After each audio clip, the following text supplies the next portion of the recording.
Good morning, students. Hope you all are staying well at home. Children, we are starting with our new chapter of social science, that is chapter number 3, movements of the earth and their effect. कि movement कैसे होता है अर्थ में और उसके क्या क्या effects होते हैं. So firstly open your books so that it will be easy for you also to understand the chapter. Let's start. We have already learned that the earth, like all the planets of the solar system, move around the sun. We have already read in the previous chapter that earth moves around the sun. Take a globe or try to spin from east to west. हम globe लेते हैं और उसको क्या करते हैं, east से west की तरफ rotate करते हैं. The earth also spins in the same way. और ऐसे ही earth भी same इसी movement में घूमती है, like from east to west. Now, a line drawn from the earth joining the north and the south pole. This is called the axis of the earth. North pole से एक imaginary line जो जाती है south pole तक, इसी को हम लोग क्या बोलते हैं, axis of the earth. The axis is टाइटेड एट एन 66 डिग्री. और इसी को हम लोग कैसे मार्क करते हैं, angle of 63 degree to the plane of the earth orbit. और ये कहाँ पर होती है, अर्थ के ऑर्बिट पर होती है. The earth spins from east to west. और अर्थ कैसे स्पिन करता है, ईस्ट से वेस्ट की तरफ स्पिन करता है.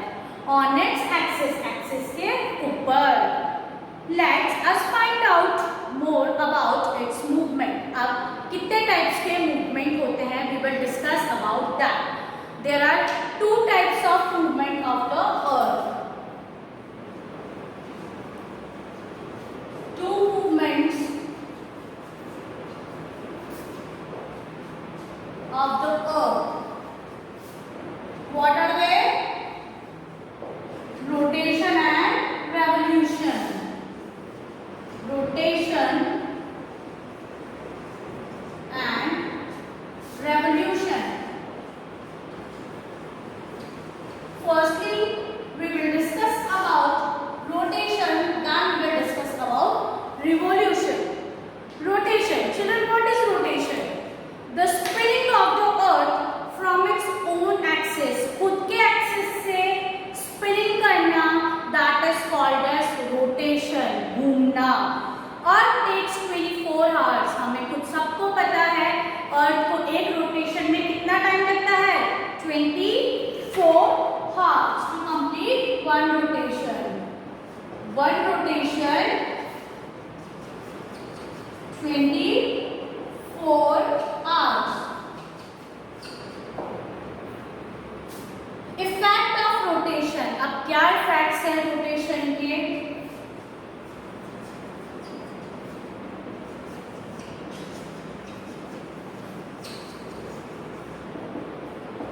Effect of rotation. The rotation of the earth causes day and night. सबको पता है जब रोटेशन होगा अर्थ का तो क्या होगा, दिन और रात होगी, डे एंड नाइट.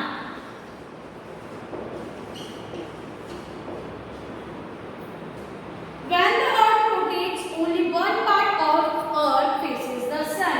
Obvious सी बात है, जब एक तरफ से मूवमेंट होगा तो एक तरफ से ही हमको सन को फेस करना पड़ेगा. While the other part remains from the sun. और दूसरा पार्ट सन से कवर नहीं होगा. The part that faces the sun receives sunlight. और जो सन को फेस करेगा वो सनलाइट रिसीव करेगा. Has day. और उस टाइम पे क्या होगा हमारे लिए, डे होगा. The other part is in darkness. और दूसरा पार्ट क्या होगा, अंधेरे में होगा, डार्कनेस में होगा. और वो क्या शो करेगा, नाइट शो करेगा. As the earth rotates from east to west. जैसे ही अर्थ रोटेट करता है वेस्ट से लेकर ईस्ट की तरफ, the sun seems like to rise from the east. तो हमको क्या दिखता है, सन ईस्ट से उगता हुआ दिखता है. And this is the reason why places in the east get exposed from the sun first. और ऐसे ही इसी वजह से ईस्ट से कई प्लेसेस पे क्या दिखता है, सनराइज उगता हुआ दिखता है. Hence, their time is ahead of the time in the place in the west.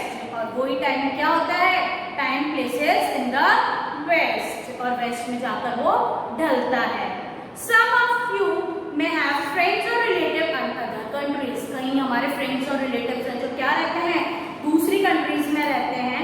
And found it was night there, जब हम लोगों के यहाँ दिन हो रहा होता है इंडिया में, कई फॉरेन कंट्रीज ऐसी होती है जहाँ पर क्या हो रही होती है उस टाइम पे, नाइट हो रही होती है। Do you know how this happens, और यही क्या है, क्यों होता है ऐसा, इसी के बारे में हम लोग नेक्स्ट टॉपिक में पढ़ेंगे, and that is revolution. When rotating on its tidal axis, the Earth move round the sun. जब tidal axis पे मूव करते हैं तो सन मूव करता है अपने फिक्स्ड पाथ के अंदर, अपने फिक्स एरिया के अंदर मूव करता है।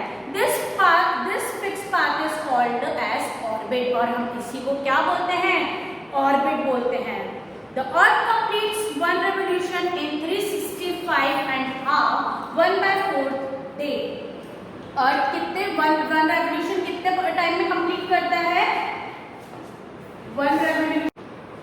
सो revolution is 364 and 1/4 days, one revolution. One revolution कितने टाइम में कंप्लीट होता है, 365 1/4 डेज में।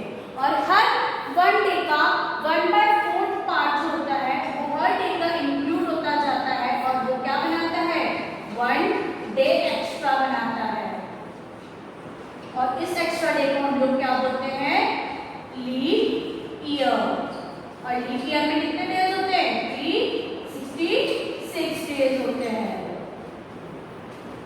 This extra day is added every 4th year of the month of February, और ये कब ऐड होता है extra 1 day, month of February.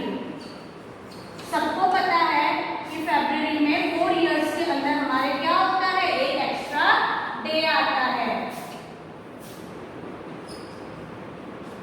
उस दिन क्या होता है, 29 डेज होते हैं इस मंथ के अंदर, and normally it happens in 28 days. A year with 366 days is called a leap year, और इसी को हम लोग क्या बोलते हैं, लीप ईयर बोलते हैं। The year 2006 is a 16 is a leap year। 2016 हमारा क्या था, लीप ईयर था, और अभी 2020 भी हमारा लीप ईयर निकला है। इसमें भी कितने डेज थे फैब्रुअरी में, 29 डेज थे। All the other planets of the solar system also move round the sun in their own axis, orbit, sorry।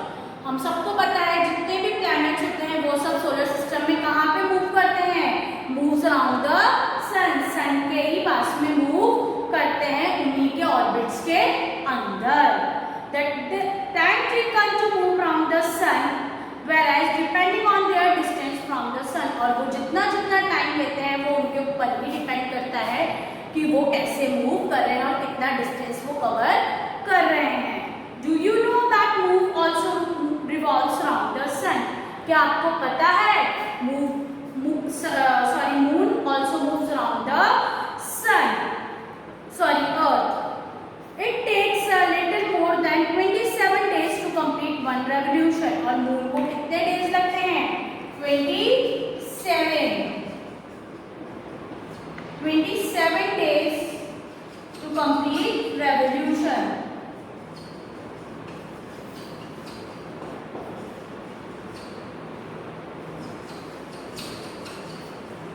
Complete revolution. Effect of revolution, अब हम इसके इफेक्ट पढ़ेंगे कि क्या इफेक्ट है। The revolution of the earth around the sun causes season, और जब revolution होता है, जब पूरा अर्थ पे पूरा मूवमेंट होता है पूरा 1 ईयर का, तब क्या होता है, सीजन्स होते हैं।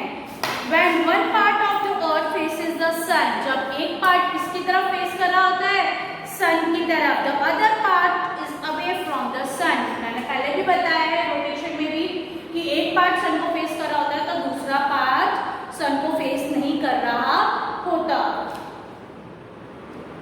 The part of the earth that faces the sun experience summer, और जो पार्ट होता है जो सन को फेस कर रहा होता है उससे क्या होती है, summer, while the other part experience